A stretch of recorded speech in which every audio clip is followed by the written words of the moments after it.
Oh, your mercy never fails me. And all my days I've been held in your hand. From the moment that I wake up till I lay my head, oh, I will sing of the goodness of God. All my life you have been faithful. All my life you have been so good. With every breath that I am able, I will sing of the goodness of God. I love your voice. You have led me through the fire, and in darkest night you were close like no other. I've known you as a father, I've known you as a friend, and I have lived in the goodness of God. Oh, all my life you have been faithful. Verse 3. For thou hast cast me into the deep. This one is water. In the midst of the seas. And the flood compassed me about. All thy billows and thy waves passed over me. When you get to the bottom of the sea, it's a terrible. Then verse 4. Then said I am cast out of thy sight, yet I will look again towards thy holy temple. So that's faith in the midst of all that. Verse 5. And the waters compassed me about, even to the soul. The depth closed me round about. The weeds were wrapped about my head. This was inside water. Verse 6. I went down to the bottom of the mountains, and the earth with her bars was about me for how long? Now when you get to the bottom of the mountain and you cross the earth cross and descend down, the bars of rocks cover you as you descend into the place they call hell. Oh, meanwhile, in case you don't know by now, hell is not an imaginary place. It's not inside your brain. It's in the bottom of the earth. It's what the scientists call the earth core, where you have volcanic eruption. So that molten rock, that fire, liquid fire, is what the Bible calls hell. That's what it is. Anytime you ever use plenty of them on your YouTube, Google volcano and watch when it's flowing, liquid magma. That's after traveling thousands of miles through the earth crust. It has been cooled by underground water and springs. It still gets to the surface. It's that hot, it can wipe a city. So how hot was it originally? It's just like heaven. Heaven is a real place like earth. It's not an imaginary place. You don't need to die to go there. Enoch didn't die to go there. Elijah didn't die to go there. Jesus went there physically with his body. Jesus' resurrection is not like raising, it's not like a ghost appearing. It's not a ghost. Physical. He rose again with his body. And you and I, who will stay when the rapture will occur, will not need to die to go there. It's a place. It's actually a planet. It's the last planet sitting on the northern poles of the universe. How do you know, Pastor David? Because an angel has conducted me to the place and back. And when he was doing the job, he said the Lord told him when we get to the second heaven, he should slow down the speed so that I will understand how the universe was made. And I saw wonders. And then when we are crossing the place you call space, where all kinds of planets and stars, and when we're crossing that, then he said you head to the north. Yes, universe is not just one. There's north, south, east, west. You head towards the north, and then there's something that is called the black hole. That's what the scientists call it.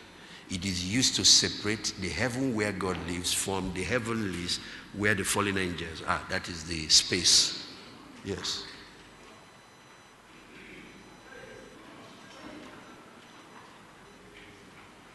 You see all these men writing these things in the Bible, they were given these experiences. The men that had it are not special, it's just that they paid the price. Reverend, please come and tell me what you told me when we close in the morning. Please get me a mic. Please, can I get a mic first? Yes, check if it's working. Okay. Yes, he was doing a research on the early church, the Protestant Reformation, and the move of God that happened in the past. Yes, what did you tell me in the morning? Every people that make out time for God, God makes out time for them. So this thing, we need to make out time. There's no two ways about that. That even the apostles, in Acts of the Apostles, they were getting the people through every day, even meeting in the temple and house to house. And they were abiding in the doctrine and teachings of the apostles. So there is need to make out time to hear this, because faith comes by hearing, and hearing by the word of God.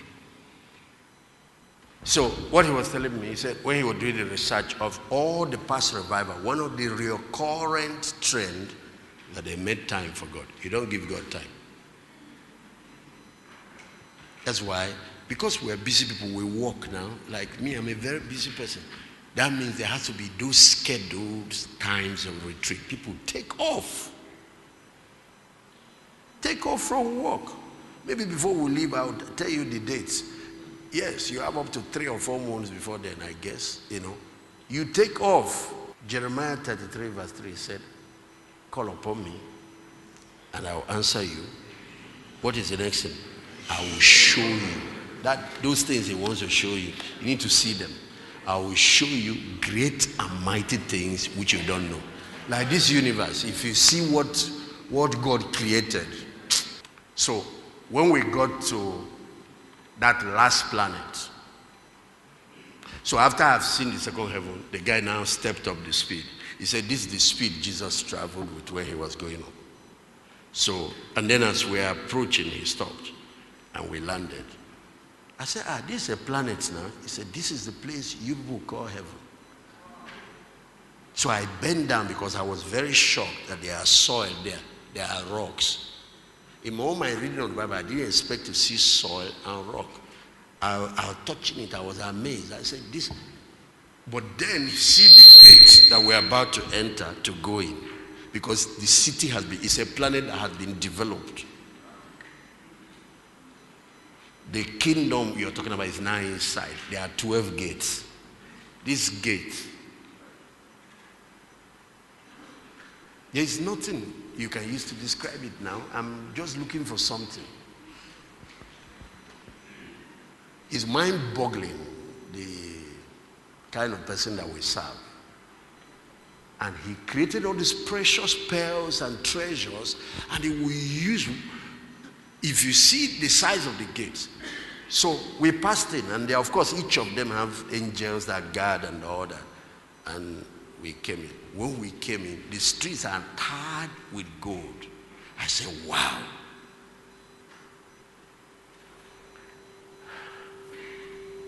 And then all these beautiful flowers on the side, and music is coming from everywhere.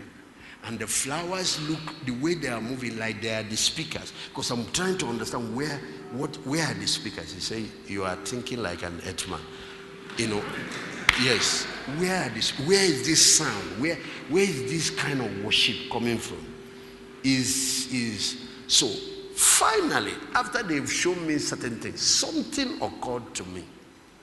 These flowers that are so fresh, these trees that I wanted to look. I don't know why.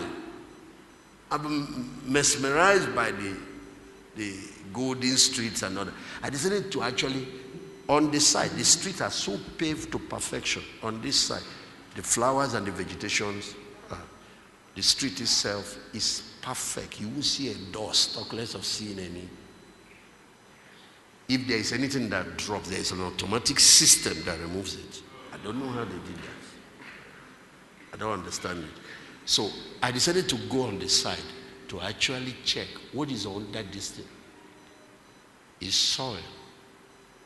Soil. That planet and this one is the same. So when they said in the beginning God made the heaven and the earth, he just made planets. But he took one and developed it to his taste. He said it's a city whose builder and maker is what?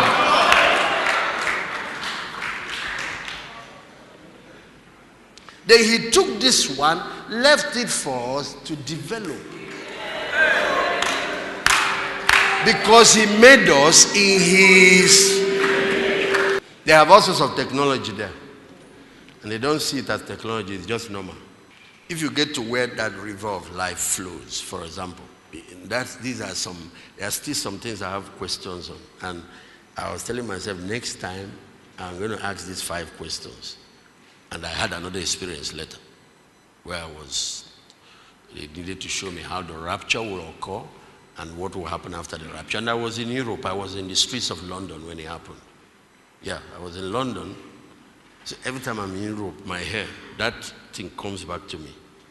Who knows, Or is it just, I don't know.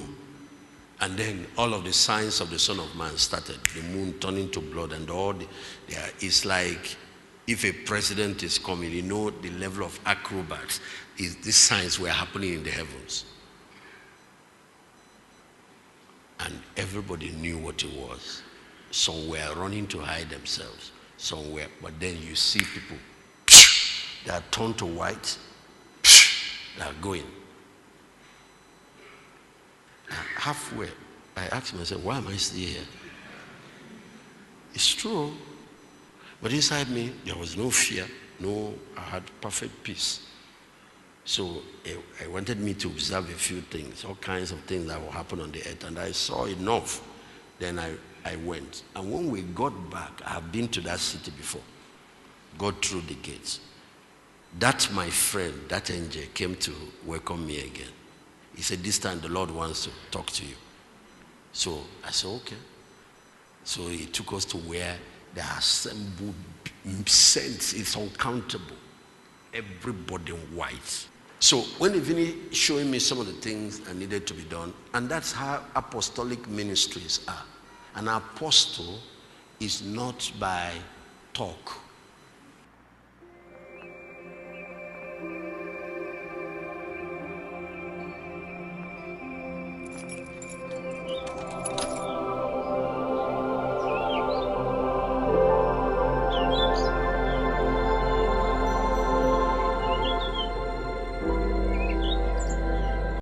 I love you, Lord.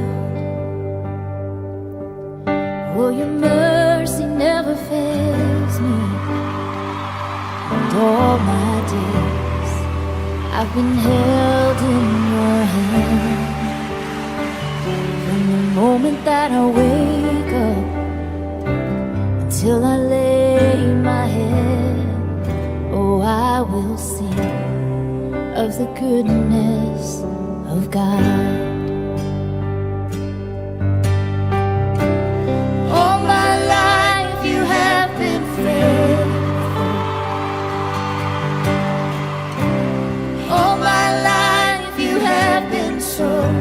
So good. With every breath that I am able, I will sing of the goodness of God. I love your voice. You have led me through the fire, and in darkest night you were